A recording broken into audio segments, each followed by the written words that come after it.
कराडच्या देवळाली कॅम्पामध्ये हुलकावणी देणाऱ्या बिबट्या जेरबंद. अशोक गोडसे या शेतकऱ्याच्या शेतामध्ये लावलेल्या पिंजऱ्यामध्ये बिबट्या जेरबंद.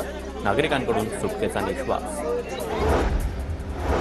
कराडच्या ढेबेवाडी मार्गावरील एसटी बसमध्ये विसरलेली शेतकऱ्याच्या ऊसाच्या बिलाची 50,000ची बॅग एसटी कर्मचाऱ्यांनी परत केली. कराड आगाराचे चालक SN घाडगे आणि वाहक VD कांबळे यांचा आगार प्रमुख शर्मिला पोळ यांच्याकडून सत्कार. चालक आणि वाहकाचं प्रवाशांकडून देखील कौतुक. इचलकरंजी सांगली रोड रस्त्याचं काम संथगतीनं. सतत वाहतूक विस्कळीत होत असल्यानं वाहन चालकांना मनस्ताप. परीक्षार्थी विद्यार्थ्यांना याचा फटका. इचलकरंजी शहर वाहतूक शाखेचं मात्र दुर्लक्ष.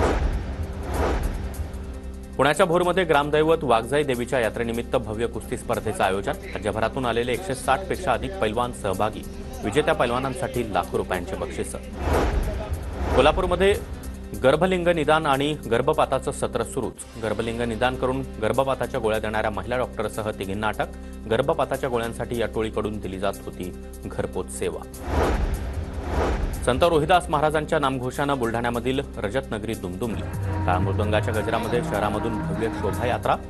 चर्मकार समाज मोठ्या संख्येनं उपस्थित.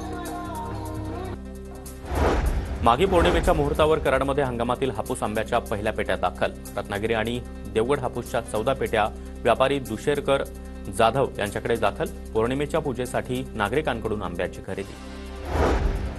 नाशिक जिल्ह्यामध्ये खंडेराव महाराज यात्रेचा उत्साह. मनमाड शहरामधील पुरातन खंडोबा मंदिरामध्ये खंडोबा महाराजांची यात्रा पार पडली. 12 गाड्या ओढण्याची परंपराही जपण्यात आली. भोकरदन तालुक्यामधील अनवा इथं माघी उत्सवाची सांगता. महाराष्ट्रासह तेलंगणा आणि मध्य प्रदेशातील भाविकांची मोठी उपस्थिती.